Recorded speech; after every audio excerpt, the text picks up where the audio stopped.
The fourth episode of Percy Jackson and the Olympians is out to stream on Disney+, and it brings a healthy dose of Percy Jackson awesomeness to the fans. With appearances from fan-favorite gods to iconic creatures, this show has a lot going on for it, and the fantastical mythical action is ever welcome. Percy and his friends are back on a heroic quest in the second live-action adaptation of the popular series of books written by Rick Riordan, and the excitement in the fourth episode of the TV show is palpable. Marvelous Videos brings you the breakdown of Percy Jackson and the Olympians episode 4. Let's get right into it. But before we go into our explanation, we have a very small request. If you like our content, please support us by subscribing to our channel. This is a small click for you, but for us it means a lot. Thank you, and let's begin. Wild attracts attention.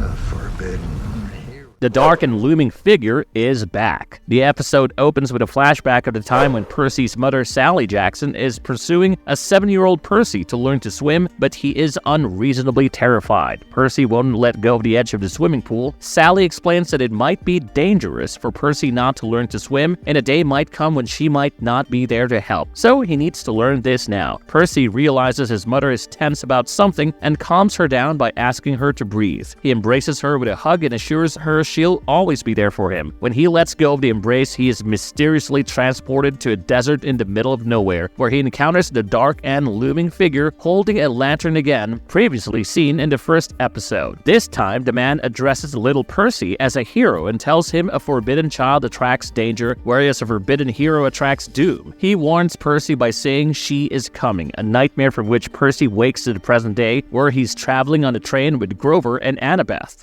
Annabeth's full story. Struggling to sleep, Percy distracts Annabeth by asking her about Talia. Percy contemplates that Talia was the last forbidden child before him and what kinds of dangers she must have encountered. Annabeth tells him that Talia was a fierce warrior who made Annabeth work for her love and care and earn it, whereas Luke cared for her right away, probably inspiring the way Annabeth made Percy work for her admiration. Percy doesn't agree with how things work in their mythical world, how gods make their children earn their admiration, and wouldn't even claim them if not for glory. Annabeth responds to Percy's descent with a backstory. She was given as a gift to her father by Athena, the usual way Athena's children came into the world, who treasured her and cared for her like the gift she was until he got married and had children with his wife. Annabeth was not a gift to his father's wife. Instead, she was a problem, which prompted Athena to leave her father at the age of 7 and hit the road, where she was discovered by Luke and Talia. Annabeth explains that it's not just the gods who exercise their superiority, but everybody, and at least the rules are clear with the gods, where you earn their admiration and win their protection. Their conversation wakes up Grover, who is grumpy like never seen before, and says that he's hungry. The trio disembark their cabin to get breakfast. You want to explain?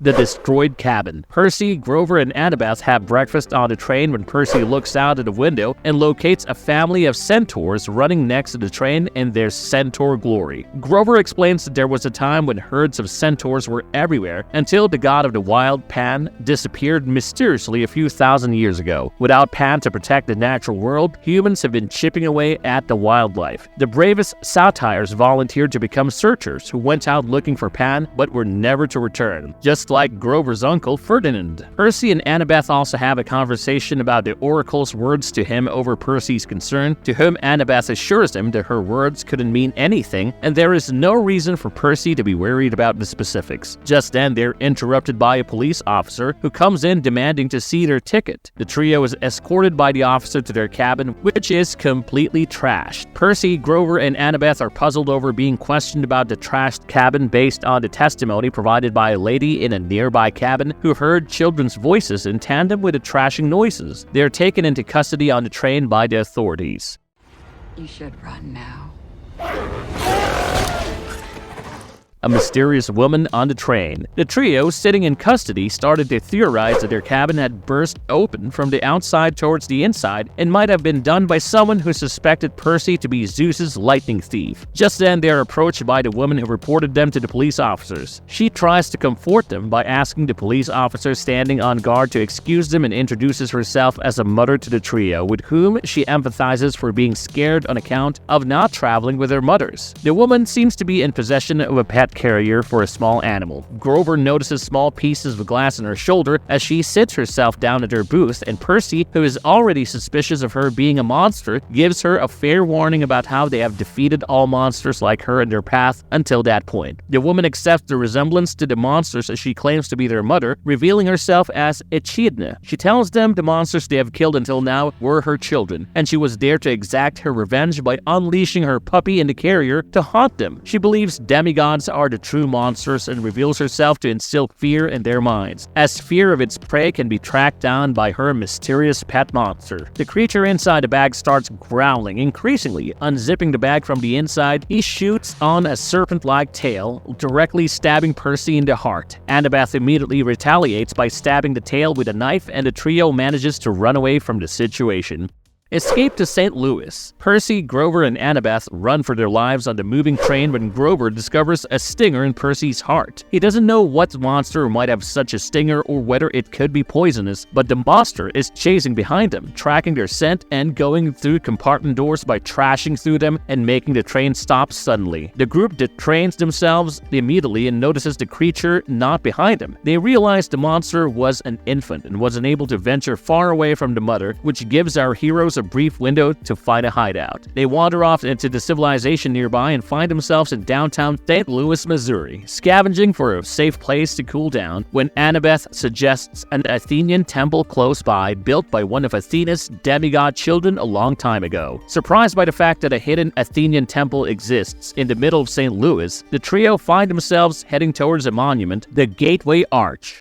The Gateway Arch. Our demigods enter the monument of St. Louis Gateway Arch, and Annabeth explains that the arch is built to perfection by obeying symmetry, and such was the way to gain Athena's love and subsequently her protection from monsters by building a monument that stood for the power of perfection. She further explains that Athena's protection over the temple prohibited the monsters, even Echidna, from entering the premises. Grover sets out to find another train they could use to get to Los Angeles. Percy expresses his thankfulness towards Athena for providing them a safe place at a time of necessity when Annabeth suggests that Percy could take the opportunity to be thankful to her father also. Percy responds by saying that Poseidon was never there for him, and he does not have any expectations from his father as he's had all the chances he can. Just then, the poison from the stinger starts to take its effect on Percy. Grover and Annabeth take Percy out to the fountain and drench him, expecting the god of the sea to help him, but it works to no effect. They hear the noises of cars trashing and flipping out the nearby street and turn to see Echidna closing the distance. Annabeth suggests that they take Percy to the altar of the temple, which is the highest point of the arch, where they can pray to Athena for help. As they go back inside the monument, Annabeth hears eerie whispering from Echidna.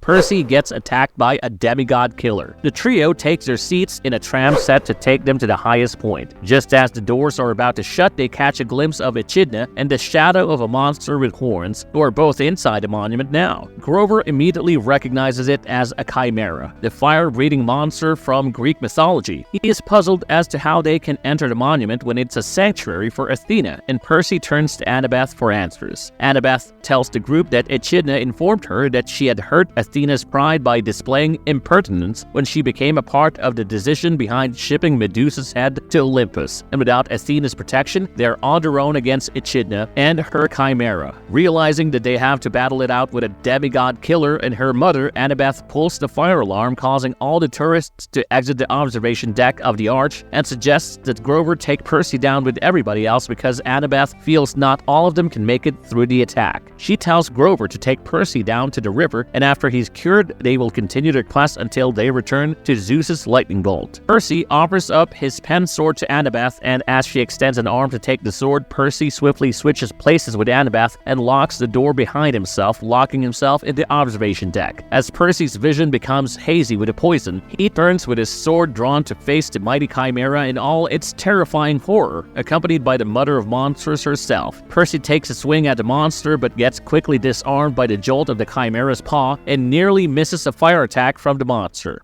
Father sent me to tell you. It's all right. The sea god comes to Percy's rescue. Echidna blasts open a hole in the floor of the observation deck through which Percy falls to his death. Just when we catch a brief glimpse of a mysterious current of water from the Mississippi River coming at Percy, consuming him in the water, he opens his eyes to find himself at the bottom of the river with his legs stuck under a piece of debris. He struggles to wiggle himself loose, but it works to no end. Just when he is visited by a Nereid, a water nymph, she reveals to Percy that she is one of the messengers of Poseidon, and his father has always cared for him, and that it was difficult for him to sit idly by as Percy suffered. She tells him to trust the powers vested in him by his father and asks him to breathe. Percy struggles to believe her, but eventually gives in and takes a deep breath of air and exhales, discovering his ability to breathe underwater, a power granted him due to his nature as a son of Poseidon, a reveal in which the episode closes. Marvelous verdict. The show keeps getting interesting with its regular dose of story reveals and plot setups. With Percy's powers finally revealed, the next episodes definitely carry the promise to pack more action and exciting scenes. Will we get to see the Chimera live up to its name as a demigod killer? Will Athena be mad about Poseidon saving his forbidden child in her temple? We'll just have to wait till these questions get answered on the next episode, and in the meantime, stay tuned to Marvelous videos for when that happens. If you like the content, don't forget to leave a like and subscribe to us if you haven't already. Have a good one and be safe. Thanks, everyone.